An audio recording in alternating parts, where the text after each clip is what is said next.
Welcome back to another episode of the KarterKAst. I'm your host, Karter Baughan. On today's show, we preview the biggest game of the year for college football week 5, Georgia at Alabama. We deep dive into Georgia, Alabama. We also do Dylan's top 5 power rankings. I give my top 5 quarterbacks. We also preview all the other big games of the week, BYU, Baylor, Duke, Carolina, Oklahoma State, Kansas State, Notre Dame, Louisville, and many more. We give a KarterKAst parlay at the very end, so stay tuned to the very end to hear our parlay. We hit the NFL one. We're going to hit the college football one this week as well. We begin the show talking about whether Tennessee, are they a national title contender or not? We get into that, and we talk about USC losing at Michigan last Saturday very briefly.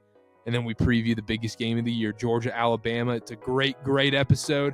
Make sure to download the SeatGeek app. Use code KarterKAst, $20 off your first purchase. Let's go ahead and get into the show.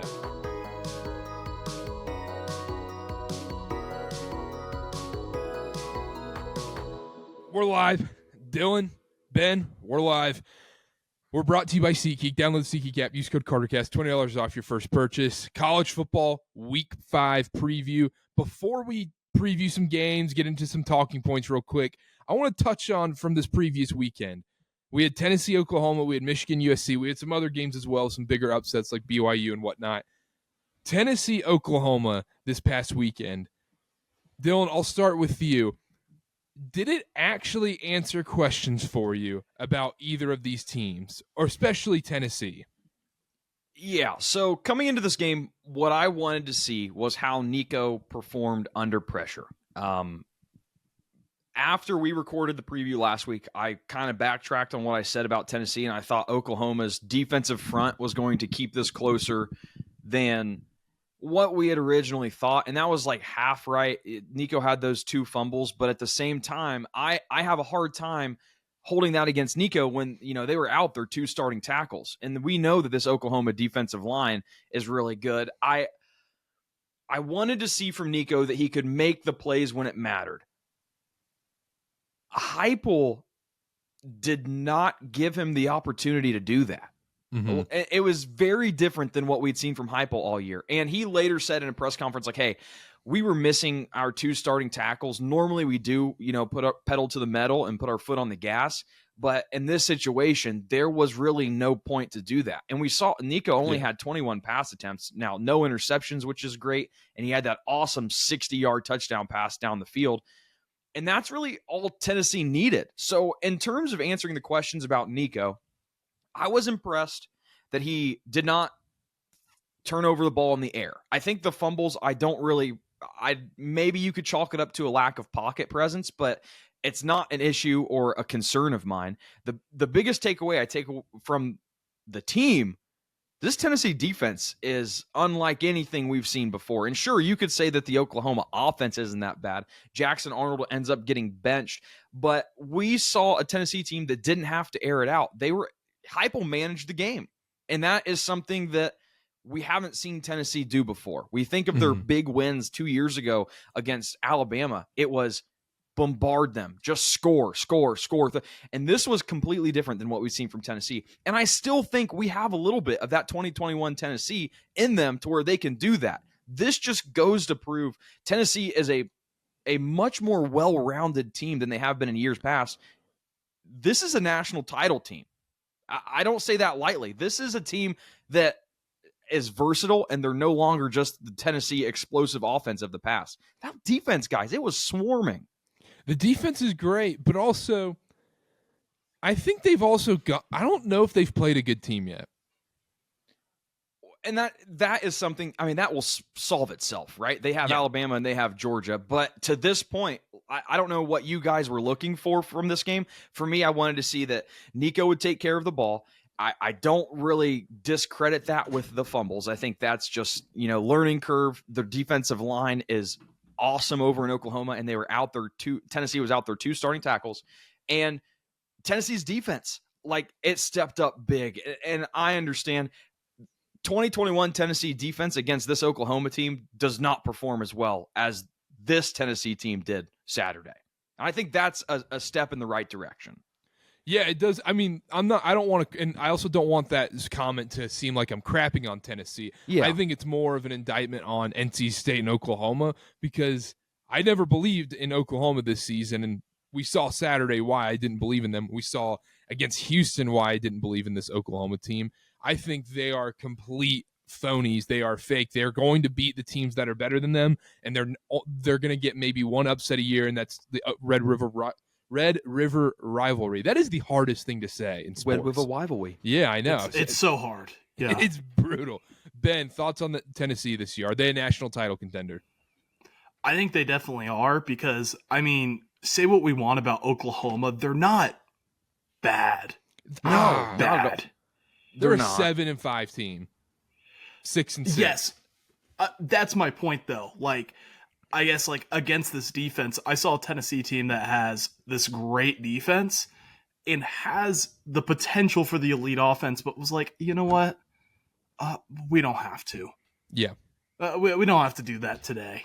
Let's just save it. And it's like, that's a very good spot to be in. I think what I kind of learned is not like I learned anything specifically new about either team. It was just sort of confirmation of what I was thinking, which was, I think Oklahoma's a team that has a really crappy offense, has a decent defense, but a really bad offense, and that was the case. And then from Tennessee, I saw a team that's well-rounded and a top 5 team in the country, top 6, 7. That's being very generous. I think it's more like top 5. And they confirmed that in my eyes. I mean, obviously they haven't been as tested as we thought they were, because I think NC State has shown that, you know, you kind of have to crush NC State or else that's an issue. Mm-hmm. But I mean, if you're a Tennessee fan, you have to feel as confident as ever. This is a better team than the Hendon Hooker senior year team. Like Absolutely. Dylan said. Absolutely. That offense that season was so dynamite, though. But I think Dylan's right. I think that 2021 offense is still in there somewhere, and it hasn't been unleashed yet. I mean, it has against Kent State and teams like that, but when it gets to SEC play, I think we're going to see it here soon. I think we're going to see it against either Alabama or Georgia, and I'm very excited about that. I 100% agree. I was trying to look at it from the other side. Tennessee's a national title contender. Tennessee's shown us more than, honestly, outside of Texas, they've shown us more than Georgia. They've shown us more than Alabama. They should be the second-ranked team in the country, honestly, at this point, behind Texas. We can also talk about, is Oklahoma that good of a team? Is NC State that good of a team? I think as a whole, you look at Tennessee's schedule, I understand the NC State quarterback thing. The fact that Tennessee didn't have to do anything says a lot to put away this Oklahoma team. I think it says more about Tennessee than it does Oklahoma. A couple questions I wanted to ask just real quick, and a point I wanted to make. It is hilarious that Oklahoma comes to the SEC and just all of a sudden has a good defense. It's like they spend all their time in the Big 12, and it's like their defense has been trashed, and they come to the SEC, and the defense actually looks decent. 2 questions I want to ask. Number 1, SEC preview, we were all pretty high on Nico. Leaving this game, how do you feel about Nico for Heisman? How do you feel about his potential as a quarterback? Did this game change the way you felt, or does the circumstances, considering the offensive line, considering how good Oklahoma's front 4 are, does it change anything for you about Nico? Nico Heisman is I wasn't fully. I mean, I'm not saying I was fully bought in. I think he's going to be an amazing quarterback. I think he's going to be awesome. The problem is there's other quarterbacks I like more for the Heisman, like Cam Ward, like Jackson Dart. I think those are your more Heisman candidates. It doesn't make me feel any less about Nico, though. I still think the hype train should still be there because, like we said, there's still something in the tank. They're hiding something, and they're gonna unleash it in the biggest moment. It feels like like they're almost being so conservative, and then right when we need it against Alabama, we need it against Georgia. That's when they're gonna unleash it. I could be wrong, and it just could be this is who he is, and these turnovers are very concerning. But I don't know if I necessarily would be too worried about Nico going forward. So go ahead, Ben. Go ahead. I was just gonna say, like, is there a better spot for Tennessee to be in than our defense is great and in order to improve, we have to improve the offense with our head coach, Josh Heupel, and our 5-star quarterback. Yeah, I know. I feel like that's kind of, it's like how I feel about the Lions. The defense looks really good. The offense isn't very good, but it's like, I trust Ben Johnson, the offense, to figure it out. Like, I think if it was reversed where Tennessee was putting up a bunch of points, but the defense was struggling, I think you'd kind of go, okay, this is the same old Tennessee team that's like, yeah, they're maybe the 10th best team in the country, but when it comes to Alabama, Georgia, they're not going to be able to hang because they're not going to be able to stop them ever. This is different, and I think this is an ideal situation to be in, especially since I don't think the offense has hit its stride, and that's where you want to be. That's where you want to be. You don't want to be peaking right now. This isn't the best version of Tennessee, and it's still really damn good. Yep. The last question I wanted to ask real quick, and we can stop on this subject. This is an angle that I haven't heard anybody talk about on any of the college football shows or anything. Obviously, Heupel played at Oklahoma, has a history at Oklahoma. Do you think not pressing on the gas was a sign of respect, or like, hey, you don't at all? No. Okay. No, right. I don't think that actually matters. I agree. Okay. I think it was just, we've got this game won. Let's just get out of here. Yep. Get out alive. Don't get hurt. Get out alive. I think that's all it was. Other game we wanted to discuss super quickly, Michigan USC. Michigan gets the win over USC. We texted about this.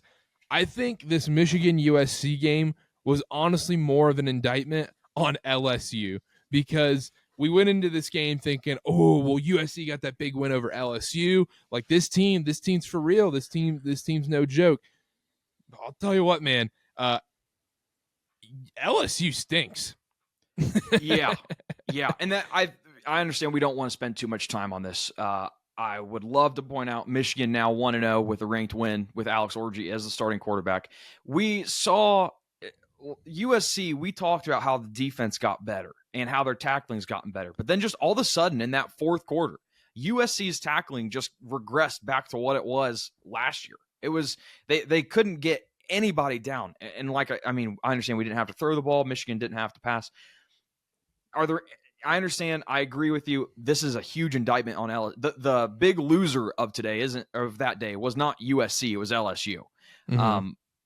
Well, I'm curious, general thoughts on this game. And just, obviously Michigan's game plan is evident, but what do we take from Miller Moss and USC from this? Go ahead. I think I was in a place where, and like, I don't want you to take this the wrong way, Dylan, as a Michigan fan, but it's like, I feel like we kind of know what Michigan is, for better or for worse.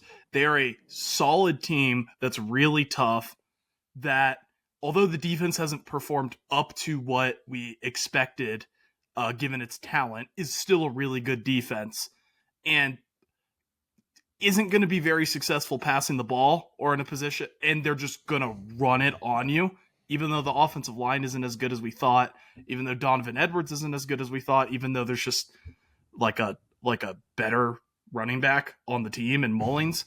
Like, I think we knew what Michigan was, and it was more of a litmus test for USC that they failed.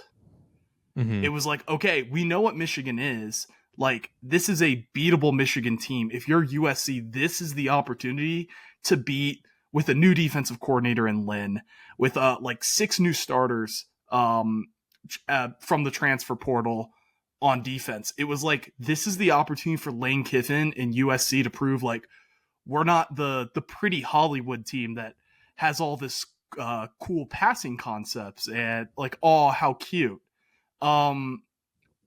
They didn't beat the soft allegations. They lost to another team that they're more talented, debatably, not more talented maybe than Michigan, but a team that they should be beating. But because said team is physical, they couldn't do it. And, they're in the Big Ten now, and that's got to change. I mean, we talked about Brian Kelly and LSU, that going poorly. I mean, Lane Kiffin and USC, that's not exactly going great. Lincoln Riley. What'd I say? Lane Kiffin. Sorry, not Lane Kiffin. At USC would be nice. Yeah. No, that really would be. Yeah, no, Lincoln Riley. Like, that's what I meant.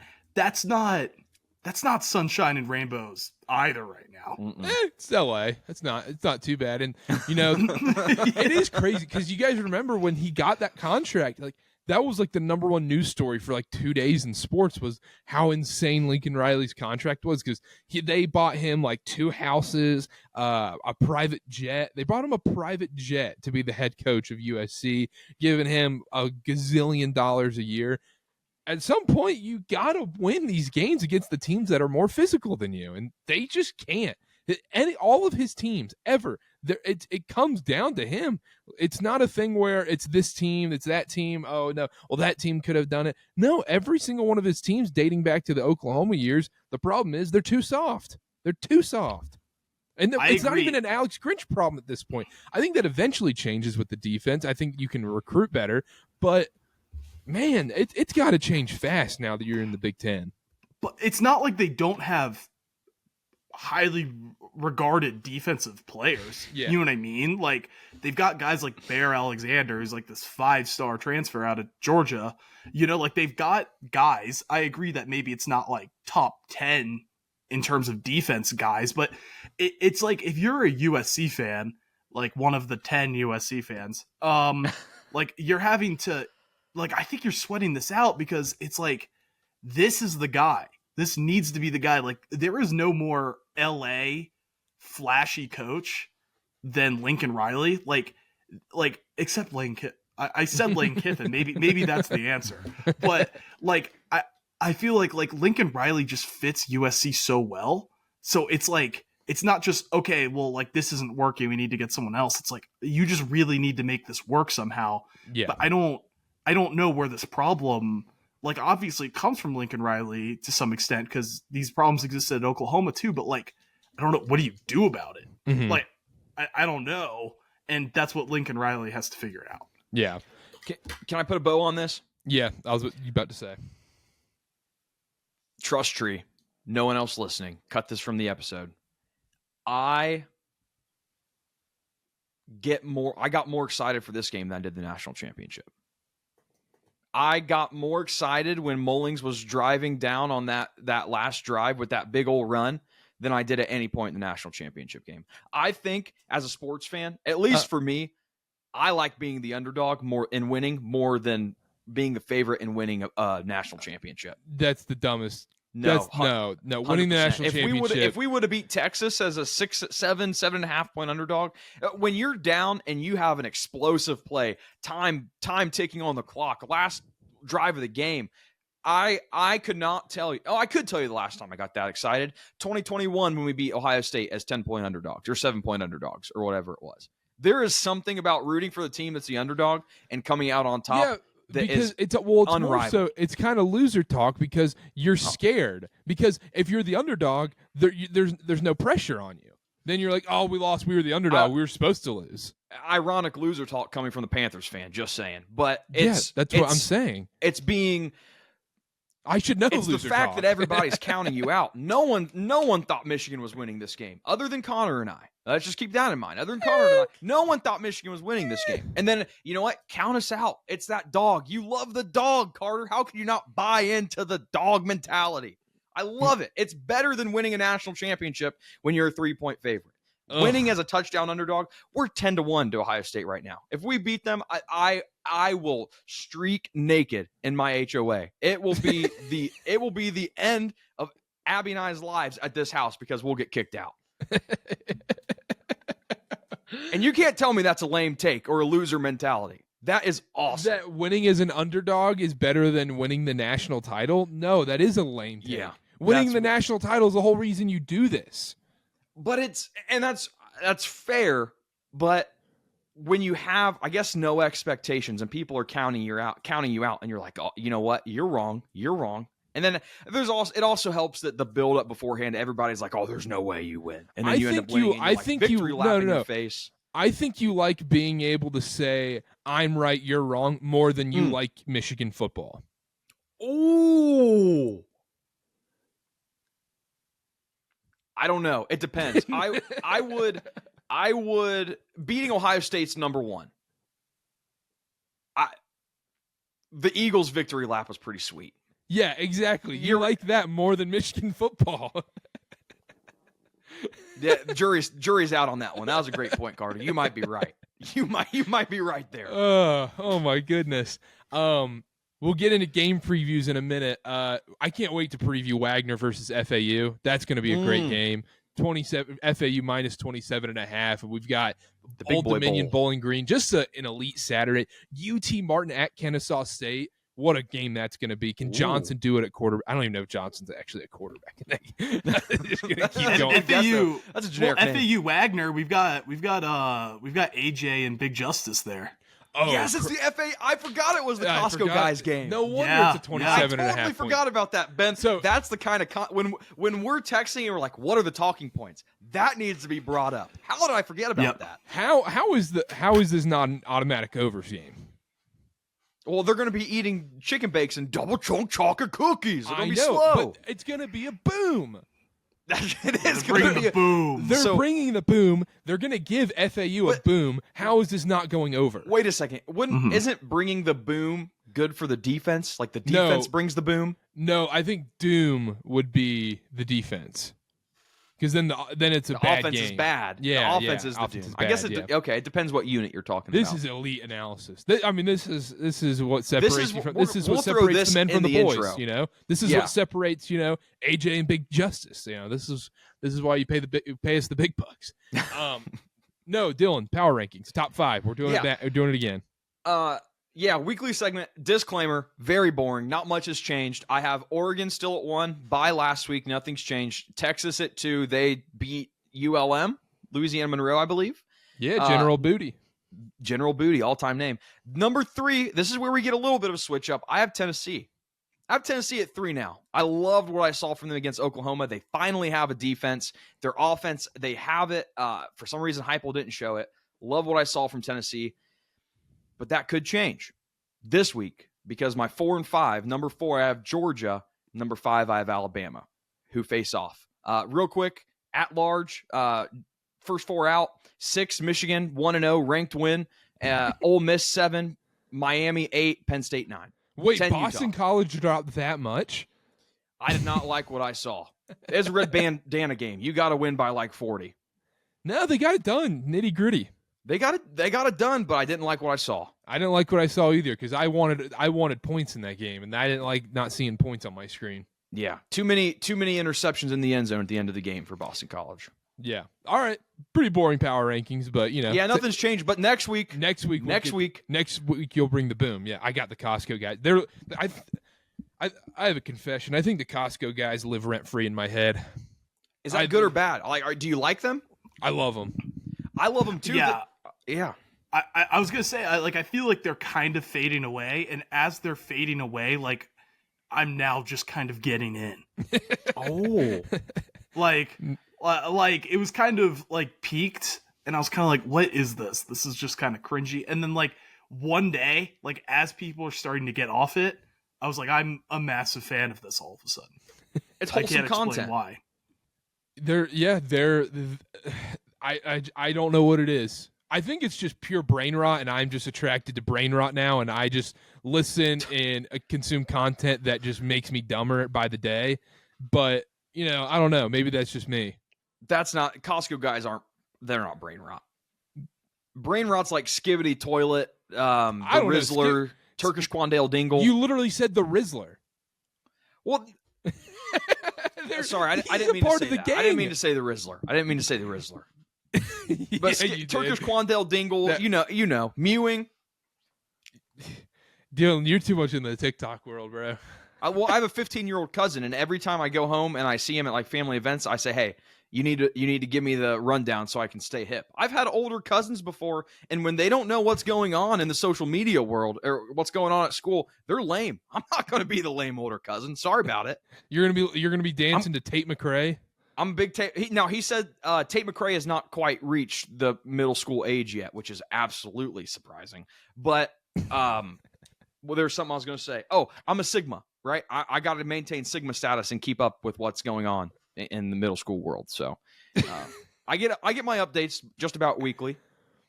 Any comments on Tate McRae's new music video? I haven't seen it. Don't lie to me. Is it for the new song?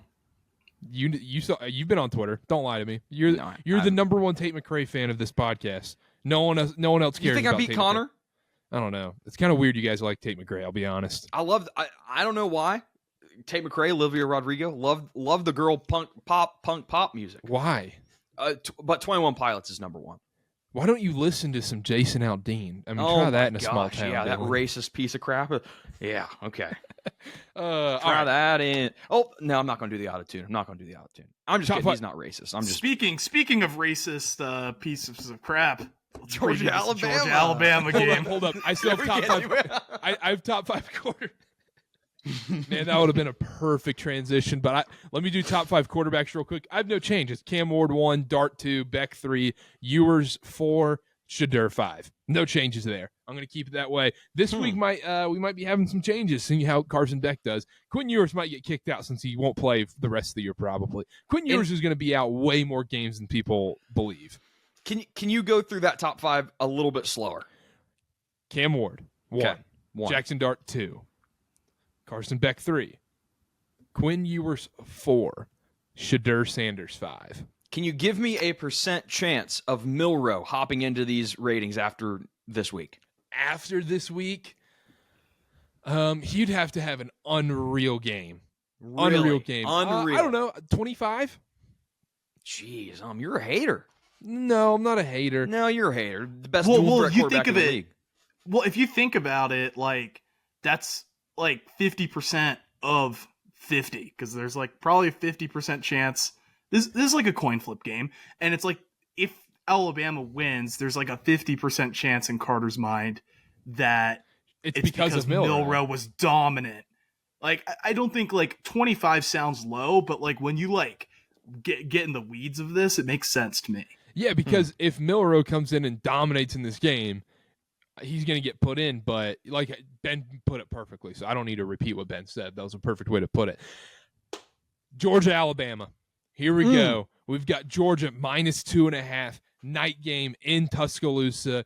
This is why you get excited for the college football season. This is what you pinpoint your calendar to. This is what you get excited about. It's Georgia, Alabama. We finally get this regular season game. We don't have to wait till the SEC title game. We don't have to wait till the national title game. We're finally getting this in Tuscaloosa. I am so excited about this game. Jalen Milroe versus Carson Beck. Dylan, I'll start with you. This game feels like a coin flip. It could go any way. Bama's had recent success against Georgia, the last team to beat Georgia. Who are you going with in this game? Lots of storylines. It is quite literally just about as close to a coin flip as you can get it. The last I saw, Alabama was +110, 2.5-point underdogs. Both teams coming off of a bye. We do a dangerous thing as sports fans. And we go about our lives thinking the teams at the top are invincible. They can't be touched. We saw it, honestly, Georgia every preseason. This team is the best team college. There's no chance. We saw 2 weeks ago, both teams coming off of bye. We saw Georgia 2 weeks ago not be able to stop the run against Kentucky. We saw the defense was fine. Kentucky only scored, 9 points. I love Alabama here. I think after this game, we will have serious talks about Jalen Milroe Heisman. I think the way that Alabama plays football, we talk about causing chaos and widening the range of possibilities. This is legitimately, you look at big time throw rate conversely to turnover worthy plays, and you have Georgia who has 1% big time throw rate, 1% turnover worthy play rate. And then you look at Alabama who has almost a 5% big time throw rate, but that turnover worthy play rate is a little bit higher at just over 1%. You want to compare schedules. Alabama's played Western Kentucky, USF, Wisconsin. You can say whatever you want about this Wisconsin team, but they did have to go to Camp Randall, even though it was during the day, and they handled their business. USF was closed for the first half. They start to pull away at the end. And then you have Georgia, who played a tough game at Clemson, handled their business against a great Clemson defense, which we have been proven since then that this Clemson defense is legit. Tennessee Tech, and then they struggled with Kentucky, which they struggle with Kentucky just, it seems, every year. The difference here, I think Alabama has the... Okay, all right. For the clip. I think Alabama has the better quarterback. I think Alabama has the more exciting quarterback. Alabama has the quarterback that can open this game up for their team. And I also think Alabama has more guys on defense. The left side of this Alabama defensive line could cause some serious troubles for the Georgia offensive line. You look at the linebackers, Campbell, Lawson, 2 studs. You have Sabb, a great safety. This is a defining game for the Kalen DeBoer era in Alabama. And I think I think they pull this one off. I think Alabama wins, and there's real possibility they win by 2 scores. I wouldn't say Jalen Milroe is a better quarterback than Carson Beck, but I would say he's more exciting. And that's fair. I think better, to an extent, is subjective because it's what you're looking for. Jalen Milroe is more likely to turn over the ball. Jalen Milroe is also more likely to rip off a 70-yard touchdown pass down the field. Mm-hmm. I think that Jalen Milroe has a better chance of winning the Heisman than Carson Beck because of that reason. Because whether we want to admit it or not, the exciting quarterbacks are the ones that are more likely to win Heisman. And as we've kind of talked about, like Heisman and number 1 overall pick are sometimes different guys. Mm-hmm. Ben, who do you have, Ben? Who's winning this game? I know you said that you think it could be a 2-score game. I'm kind of split just because there's a lot of things that I like from both teams in this scenario. Like for Kirby Smart, he's got like a bye week this past week, so he has 2 weeks to prepare for this game. That's something to take into consideration. I also found that Georgia on 3rd down is converting only 39% of the time, whereas opponents are converting 39% of the time against them. On the other side, on the flip side, Alabama's converting 52.5% of the time on 3rd down, while opponents are converting 16.3%. That's a stat that was kind of eye-opening to me in a scenario like this, because both of these teams I expect to have defenses that are good enough to put these offense in 3rd down situations. Getting those stops and converting could be the difference in this game. And so because of that, I don't know. I think I'm leaning Alabama by like a field goal. That doesn't necessarily mean that I love Alabama more than Georgia long term, but in this matchup, you got them at home. You have a massive advantage at 3rd down conversion on both offense and defense. I think that's enough for me to like them by like a field goal, like 27-24. But I would also not be shocked to see Georgia eliminate all concerns that they had versus Kentucky. That's kind of something Georgia does. I think it's going to be interesting to see, was this Georgia-Kentucky game, was it an aberration, kind of like that Mizzou game was a couple of years ago, or is this something to actually be concerned about with them? Especially considering the fact that Georgia win over Clemson, I think we went, oh, well, that just means Clemson's not very good. I'm not sure if that's the case. That Clemson might just will mean go that 11 Georgia's... and 1. They'll be in the ACC championship game. They will be. But it could mean that Georgia's really good and just had that aberration of a week. We'll see. But I think Alabama, I like this Alabama team. Very clear top 10 team. They're a really good team. It being in Tuscaloosa, 3rd down differential, I like a little more than the 2 weeks to prepare for Kirby Smart, but it's 51-49 percentage-wise in my head. Real quick, Karter, before you go, am I correct in saying that Alabama had a bye last week too, right? They didn't play. Yeah, but Kirby's known. I think Kirby's 16-2 following a bye. Okay, gotcha. Mm-hmm. So I think one more thing I wanted to point out, Karter, before you go, and I also have a follow-up question after you go. Bama also runs the ball more than Georgia does. We're looking at about 57% of the plays that Alabama runs is a rush play, and that is exactly what gave Georgia issues against Kentucky, is their ability to defend the run. That's just another point that goes for Alabama. And with that being said, I want to turn it to you, Karter, and then I have a question for the group. Ask me a question first. Who's had the tougher schedule? Absolutely. I was going to bring that up. And me personally, you go PFF here, I have it up in the background. It says that Alabama has the 13th ranked strength of schedule played. It says Georgia has the 39th, but almost undoubtedly, Georgia, I think the game against Tennessee Tech brings that number down for Georgia, because Clemson, we can say what we want about Kentucky, but SEC team, and then Clemson obviously was a huge game, and Bama just hasn't played an FCS team, so I think that's why they're up there. I would lean Alabama, but Georgia has by far had the tougher game. Mm-hmm. I think Georgia, the biggest problem with the Georgia Bulldogs is they play to their competition. They play to their competition more than any other dynasty, I think, has. Because even those Nick Saban Alabama teams would blow out a Kentucky. These dynasties would blow out. They wouldn't get in these tight games against a Georgia Tech last season. Georgia Tech was an 8-point game last season. But Georgia was still one of the best teams in the country, probably the 5th best team in the country last season. Georgia is definitely not invincible, but I think there is a bad taste in their mouths from that SEC title game. I don't think Kirby Smart and this team and Carson Beck forget about what happened last year in Atlanta, Georgia. I think they're going to come out and win this game outright against Carson Beck. And that's not my only reason, Dylan, so relax over there. That's not my only reason. We overreact to these Georgia stinkers. I do. I was guilty of it last season. They've done this for 3 years now, where all of a sudden it's halftime. You're like, is Georgia up 3 against UT Martin right now? What is happening?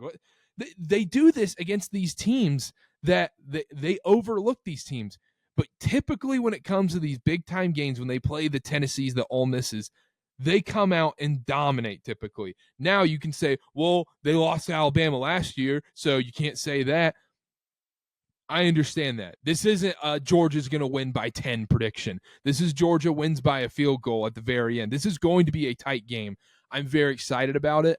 I don't know if I can believe in this Alabama offensive line. That was the difference in the Michigan-Alabama game last year, because Jalen Milroe was running for his life against that Michigan defense. And I'm not saying this Georgia defense is as elite as that Michigan one was last year, but I think that's going to give Milroe a lot of trouble in this game. A lot of trouble, and I don't know if I trust these Alabama wide receivers quite yet against this Georgia secondary. Go ahead, Dylan. You say that about Alabama's offensive line, though, and you bring up a point from last year. They got rid of the weakest part. They got rid of McLaughlin. Like, that was the weakest part of this offensive line. I understand that, and they were getting destroyed from every part of that offensive line last season. And also, he's been getting sacked. He has been getting pressured this season, Jalen Milroe. So, yes, he can evade it. Well, go ahead. I hear that point, right? I hear what you're saying, and I want to point this out, because I had mentioned that the Alabama's defensive line, the left side, could cause some problems for Georgia. Sure. Jalen Milroe, even if he is pressured, his passer rating when under pressure is 130.4. I think that's easy to say against USF and Wisconsin, though. At that point, though, Carter, why are we doing the show? Okay, we can't talk about what's happened this year. No, but I think it's also more important to bring that. Okay, what was his stats with that last season? That's a bigger point. But okay, I hear what you're saying. Pressure, it's that you get that PFF rating. I think you'd get a better baseline playing against SEC opponents, because it's tough. We're still in this early stages of the college football season where we're finally this is kind of the defining week for teams where, okay, after this week, we kind of know who we got. We kind of know who we have as true national title contenders. We kind of know who we have as playoff contenders. We know who's going to be toilet bowls and who's going to fire their coaches after the season. That's kind of where you know where you are after week 5. And I really think Kirby Smart and this Georgia team, they're going to come in this game. They're not going to play down to their competition. I think everyone's going to get scared after that Kentucky game, and I don't blame people, but I think they come in and I think they take care of business in Alabama. I don't know. Let me just put a bow on my thoughts for a short, condensed, for a clip or whatever. Alabama's left side of the defensive line could cause some issues for Carson Beck. We see his passer rating when under pressure is 58. Milroe's is 130.4. This Alabama defense has more guys than Georgia. The linebackers, Campbell, Lawson, Sabb as a safety is amazing. And Jalen Milroe's upside widens the possibilities for this game. If he throws 3 interceptions, Georgia blows him out. But Milroe has the opportunity to go over top of this defense, 60, 70-yard passes. I'm going to lean towards the ceiling of that outcome. And I'm going to say Alabama wins this, and convincingly, 2 scores. Convincingly 2 scores? Convincingly 2 scores. I feel like the Alabama's the more high-risk, high-reward pick here because Jalen Milroe has the ability to turn over the ball more than Beck does, I believe. But also, I think you're undervaluing Carson Beck here. Because I think Carson Beck can throw over the top of this Alabama team. And I think Carson Beck can be a great quarterback. And I also trust Carson Beck to control the game. I don't want this to be, because I know how this goes with once we put clips. I don't want it to be that Carson Beck is a bad quarterback or I'm doubting him. I don't think he gets the opportunity to showcase the talent that he has. I think that Alabama's defensive line is going to be in his face, breathing down his neck the whole game. There will not be time for the play to develop and Carson Beck to show us what he has. And even if there is time, like I said, Alabama's linebackers, Sab at safety, like these guys are locked down. They're great defenders. I don't think Alabama gives Carson Beck the ability to show off what he can do because their defense is going to be so suffocating. I hope we get to see both these quarterbacks showcase, though. I hope they, like, as a neutral, as someone who doesn't really care about the outcome necessarily, I'm picking Georgia. We'll see if I bet Georgia. I don't know if I'll bet them. It's either Georgia or nothing. I'm not going to take Alabama. Once I make my pick on the show, I'm not going to sit there and go back and reverse it. You know, I'm not. Yeah, okay. All right. I'm not going to go back and reverse it. No, yeah, okay, yeah. I can't wait for this preview, this YouTube preview to come out, and Dylan comes up on the intro and goes, so, by the way, I'm actually going Georgia now because I flip-flopped once again. I mean, Dylan, we know this. You can't flip-flop now. We both got burned by it horribly. I was half right. No, my analysis was right. You picked Oklahoma. I picked Oklahoma, but my reasoning was wrong. Right. They're eating the dogs. Alabama's eating the dogs. I'm so excited for this game. I think it's going to be just classic. We're getting Herb Street Fowler on the call, I believe. It's going to be one of those games you don't forget. I hope it's a close game. I hope we get it come down to the wire. I hope we have a quarterback with 2 minutes left to drive down the field and see what they're about, because that's the Heisman moment. For if you're a Jalen Milroe Heisman believer, if you're a Carson Beck Heisman believer, that's going to be the moment that can flip the switch in people's brains that say, that guy is the best player in this country. That guy's the best quarterback in this country. And I hope we get that in this game. I like Georgia, though. I think Georgia gets it done against Alabama. Also, I think we glossed over the fact that for 3/4 of USF Alabama was on the ropes. Yeah. That's every year, though. It's the same. You say the same thing with Georgia and Kentucky, for sure. It was 4 quarters. It was 4 quarters. Yeah. If Mark Stoops wasn't a wuss, they would have ended up they could have won that game if you would have just. People have overblown it, so we don't need to get into Mark Stoops being a wuss. So the score predictions. Yeah, score predictions: Georgia, Alabama. I'll start with you, Dylan. I'm going Alabama 27-17. 27-17? Yep. Double-digit win for Alabama over Georgia. Double digits. Ben. Alabama 27-24, game-winning field goal as time expires. Wow. I'm going Georgia. 28, Alabama 27. I'm going Georgia 28, okay. Alabama 27. I think Carson Beck gets it done. Which also, Dylan, we talked about the spread lines and everything, and Ben, that would honestly be the most Vegas outcome of all time, is Georgia winning by less than 3 points. 1 point win. Everybody who's going to be betting this, every Joe Schmo who's going to be betting this game is going to be like, no, Alabama money line. And then you're going to get everyone that's Georgia minus 2.5. They're like, I don't want to take the juice on Georgia. I don't want to take minus 130 on Georgia. Let's just go Georgia minus 2.5. And everybody loses. You might be onto something there. You might be onto something there. We might revisit this come Sunday and be like, wow, Karter hit the nail on the head. Oh my gosh. Have you seen the NFL lately? They are wiping people. Right now. I don't know who. Not me. I had a great week. Not me. Oh, Go it's been Panthers, great. keep pounding. Yeah. Parlay. Shout out the dogs. It's been a dog week in the NFL. Let's touch on some games. We don't have to do deep dive like we did for Georgia, Alabama. I can't wait for that game. I cannot wait. It's going to be great. Virginia Tech, Miami is a sneaky fun game on Friday night. This game had a lot more hype coming into the preseason where you're like, ooh, can Virginia Tech get this done? I still think Miami wins this game, but this is one we're going to watch out for, and we might be texting each other Friday night at halftime being like, hey, Miami might be in trouble against Virginia Tech for no reason. This Virginia Tech team loses to Rutgers, loses to Vandy, and this is a stupid game to get every Virginia Tech fan back into the program, being like, "Oh no, this coach, he's got it." Kyron Jones, like, we're back. Beamer ball's back, and they're actually not going to be back. So I just wanted to point that out there for Virginia Tech, Miami, Oklahoma State, Kansas State. Sneaky loser leaves town. Sneaky. The loser of this game will not be making the Big 12 title game because Utah's probably going to be in there, and it's whoever can make the spot against Utah basically at this point. And once you have 2 losses in the Big 12 for both of these teams, this is a bad spot to be in. So big for my Oklahoma future. I need this is a 4.5 point spread. Any thoughts on this game? I will just go real quick here. We touched on Utah, Oklahoma State last week, and I said Utah. I did a live stream. I said Utah, even if Cam Rising doesn't play. What this comes down to, number one, as a Michigan fan, I know Alan Bowman is just booty cheeks. Like, I don't care what his stats are. I don't care what you tell me about this man. I know he's a bad quarterback. Number two, that's how I feel about Will Levis. But huh? We don't. Well, never mind. I'm not doing that again. We'll save that for next week NFL. Ollie Gordon looks like a shell of himself.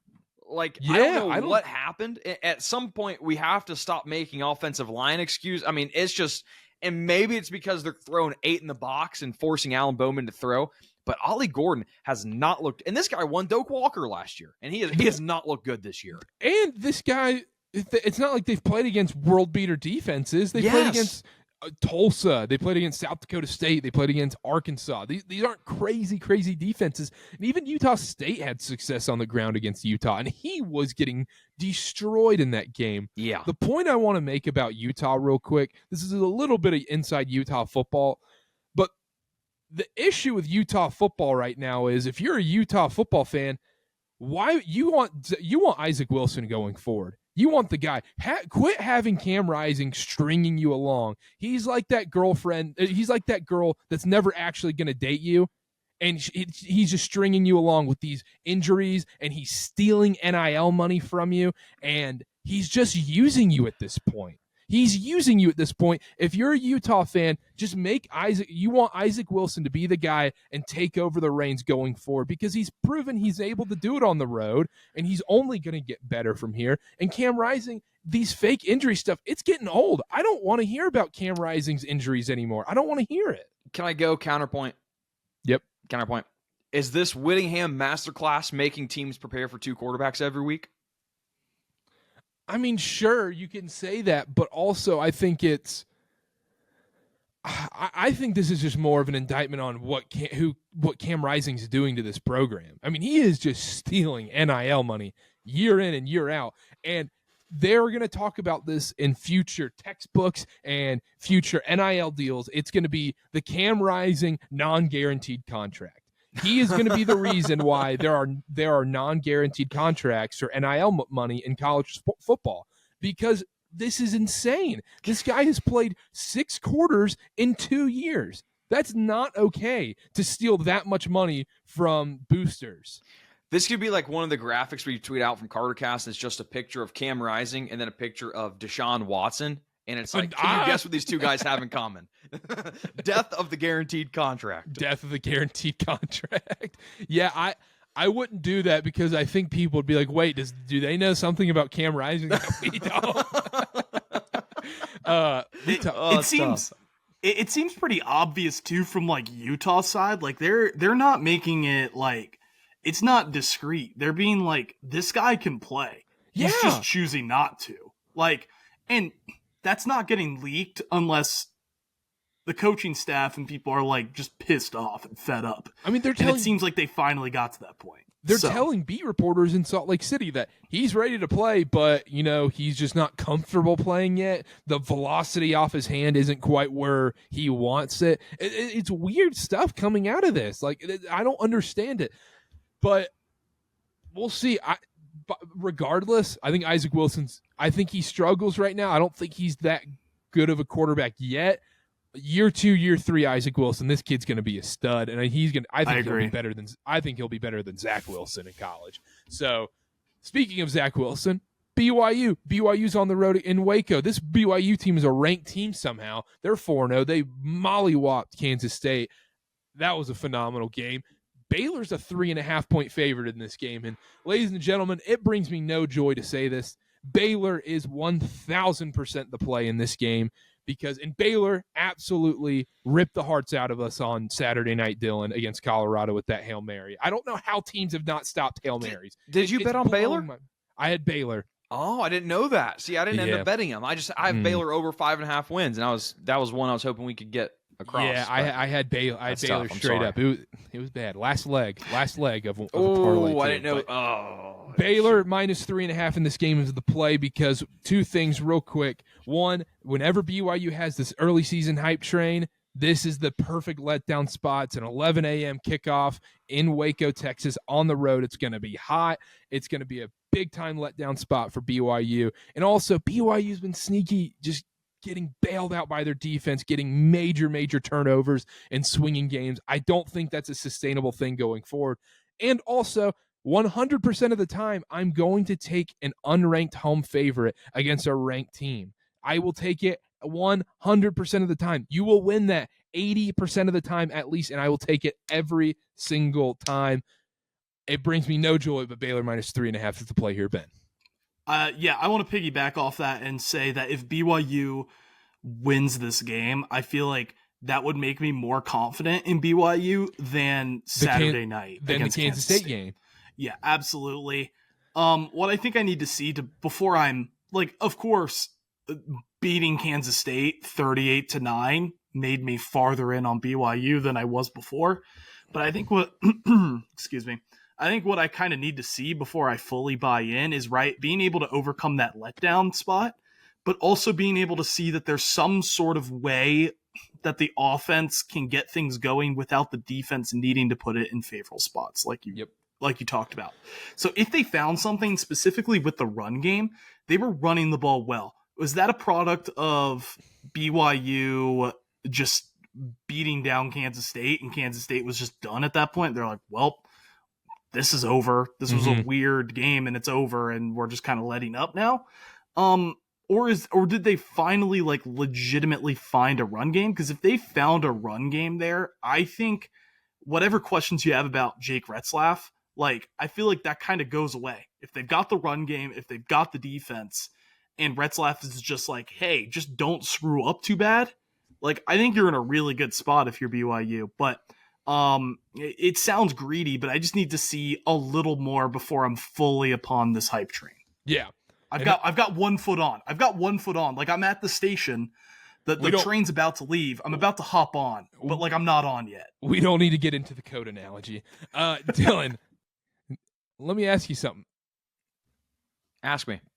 Big 12 is a one big lead. The Big 12 is a one bid lead, correct? I think it has to be. The champion's probably it. Because this is a rough conference right now. Yeah, it's tough. And there's, sneaky. Clemson might sneak in as the second ACC team. I wouldn't be surprised. And I mean, they've looked great. There's a real opportunity they go 11-1. Yeah. Clemson does. They've looked great since that Georgia game. And, they haven't played. App State's not as tough as what we may have thought coming into the year, but they've looked really good since that Georgia game. Oklahoma at Auburn. Weird game this Saturday. Oklahoma's a 2.5-point favorite in Auburn. I think Vegas has finally caught up thinking, this Oklahoma team might not be great, but also this Auburn team absolutely stinks. We're seeing a dumpster fire in front of our eyes in Auburn. Hugh Freeze is going to be out of there so fast. They're going to make up rumors like they did about their last coach to get him out of there, just so they don't have to pay him. They're going to figure out any way they can get him out of there as soon as possible now because this is not acceptable. I mean, did you see the Peyton Thorne comments? Yeah, I did. I think piggybacking off of that, you said like with Brian Harsin, they made up some allegations.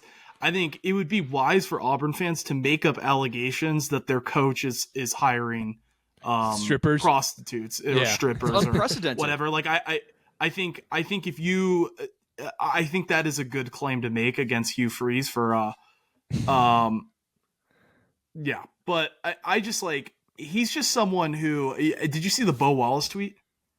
Mm-mm. where he was like, I played for him. I'm grateful. Like, he made me a good player, but like, he is someone who will always point his finger at other people. It's never, he's the one who takes the credit when things go well. He blames everyone else when things go bad. It's just the combo of him being just so arrogant, along with not succeeding at an SEC school. That's not a good combo. Yeah. I think Auburn, Oklahoma is the king of like, on like, you just see the names and you're like, oh, let's go. And then you watch the teams, you go, oh, this is awful. This is awful. It's like the names sound great against each other. Yeah, no, it's going to be awful. Overtime. This is a silly overtime game for no reason, and this is like the 4 overtime game of the year. Yeah, and then like Jackson Arnold runs it in, and people are like, "Ooh, Jackson Arnold, he did it at." Did you see? He's not starting. He's not starting. Yeah, but he comes back. Hawkins has got the start. No, but that's my thing is he comes in and plays. That's how bad this game is. Peyton Thorne versus Jackson Arnold at the end. Thorne, yeah. Peyton Thorne telling his other quarterback, you got to stop being on your phone. Don't check your phone. No. I think that was misunderstood. Was it misunderstood? I didn't watch the interview, so I only saw the tweet. I watched it. Like, it was unclear, but people were taking it as him saying that I forgot the other quarterback's name. Forgive me. That Hank Brown, after a poor performance or after struggling, needs to stay off his phone so he's not seeing what people are saying about him. That's what I took it as. Maybe there's some clarification somewhere. That would check out. But doesn't that make more, like, I thought the same thing as you when I first watched the video, and then I saw people say, guys, isn't he saying this? And it was like, oh, that makes more sense. Yeah. Louisville at Notre Dame. Dylan. Yeah, Thoughts? this is a team. I was not high on this Louisville team coming into the season. They went and got Shuck. Who went and got Tyler Shuck, and he wasn't that great at Texas Tech. I wasn't really thrilled. Gambling graveyard. Yeah, and I remember you saying something about that. But this is also a Notre Dame team that is very one-dimensional offensively. They don't pass the ball very well. Riley Leonard can get it done with his feet. Louisville hasn't had a super tough schedule. 131st toughest, so second easiest, or something like that. Yeah, Wait, you're saying Austin? You're saying the Austin P Governors aren't elite? Basketball school, right? Kinda, maybe. Anyway, we know Notre Dame, Riley Leonard, they don't have that much success throwing the ball. And we see Shuck, 144 passer rating when he has a clean pocket, 112.7 when under pressure, which is pretty impressive. And Leonard is 91.1 when clean, 40 when pressured. I just have to go with Louisville here just based on the ability to pass the ball. We haven't seen it from Notre Dame yet, and we have seen it from Louisville, even though they've played an easier schedule. So I'm taking Louisville here. I went 5.5 was what I got yesterday. I also went money line. I think they win the game. Ooh, wow. I would also go Louisville money line as well. I think Louisville is very underrated. I think they're the most underrated team in the ACC at this moment. I think they're a team that potentially I would give the lean to Clemson, but like, don't be shocked if Louisville is able to insert themselves in the ACC championship conversation. I just like the coach way more. And my biggest question with Louisville was the quarterback, and the passing game, as Dylan said, has been rolling for them so far. So if they're able to keep that going against Notre Dame, like, I feel really good about this Louisville team going forward. I think this is me kind of buying low and thinking Louisville's underrated, along with the fact that I think they've got at least a coaching advantage. I'm not willing to fully go out and say a quarterback advantage, but it's close enough. Like, I don't think Riley Leonard's some massive upgrade based on how Tyler Shuck's been playing. But I think the team around Louisville, around Tyler Shuck, is going to put him in favorable spots to win this game. I think this is an ultimate Louisville's underrated.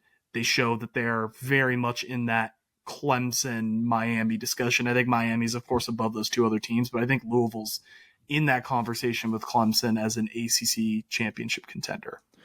Give me Notre Dame in this game. Tyler Ooh. Shuck against bad defenses he struggles 100% of the time, and he goes against an above average defense. He is not a good quarterback. He's going against this. We crap on this Notre Dame team. This defense is for real though. This defense is their calling card. Running the ball is their calling card. Notre Dame this is a different Notre Dame team than we saw against NIU. I think they're out for blood now. I think I think everyone just are going to throw them to the side. And I think at the end of the season, we're going to sit there be talking about, should we let Notre Dame in after that loss to NIU, which is a genuine question. I think that's going to be the discussion. This is a Notre Dame win. I think Notre Dame wins this game. I think Tyler Shuck he's going to turn over the ball too many times, and he's going to get swarmed by this Notre Dame defense. Give me Notre Dame in this spot. Let's keep moving on. Illinois at Penn State. Penn State's a 17.5-point favorite. 17.5-point favorite in Happy Valley. I believe this is the whiteout game too, if I'm not mistaken.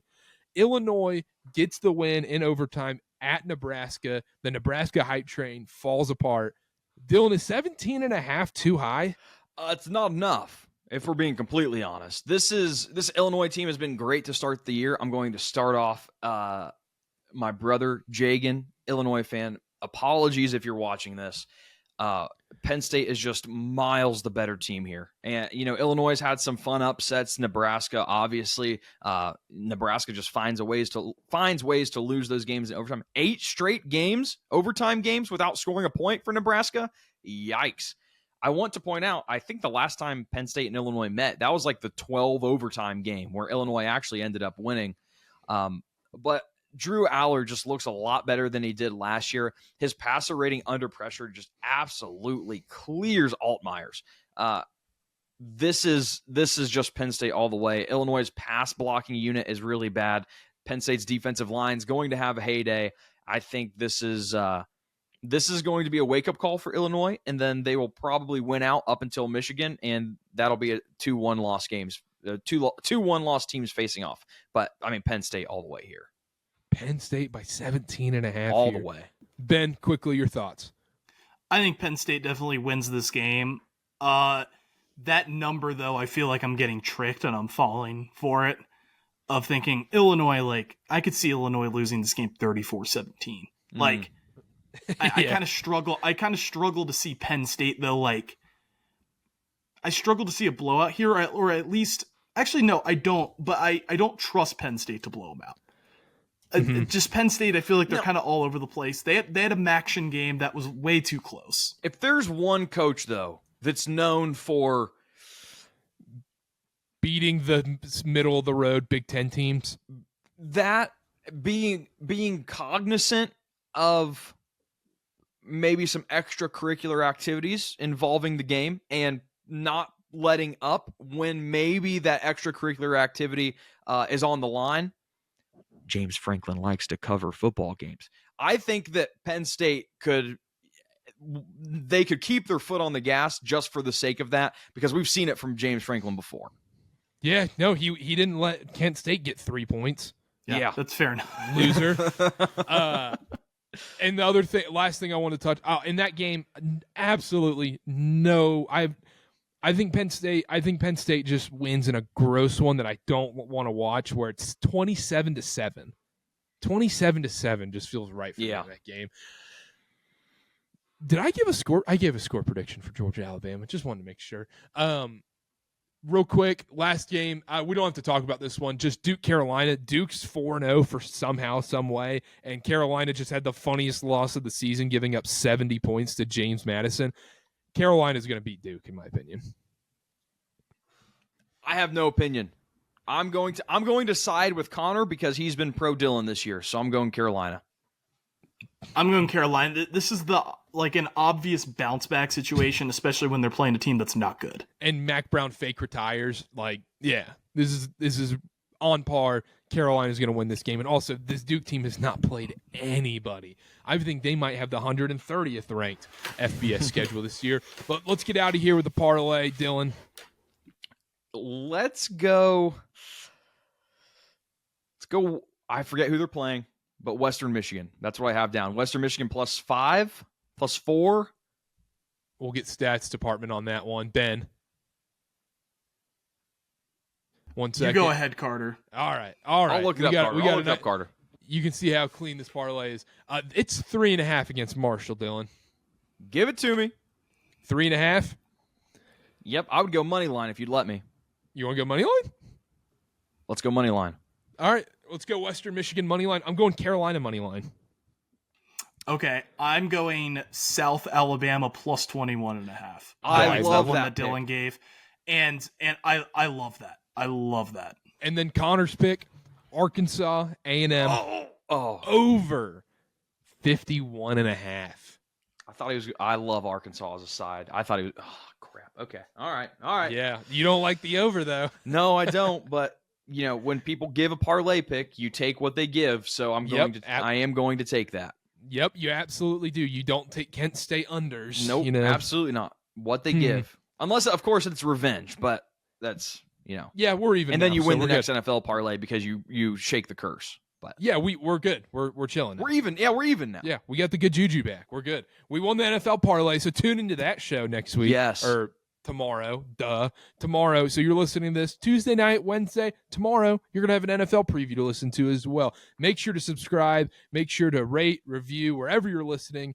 At Karter BA, at Wilkerson A. Dillon, at BD Hammond 28, at KarterKAst on everything. Use code KarterKAst, $20 off at SeatGeek on your first purchase. $50 minimum purchase required. Make sure to subscribe. We'll be back tomorrow for the NFL preview, and we'll see y'all then. Bye.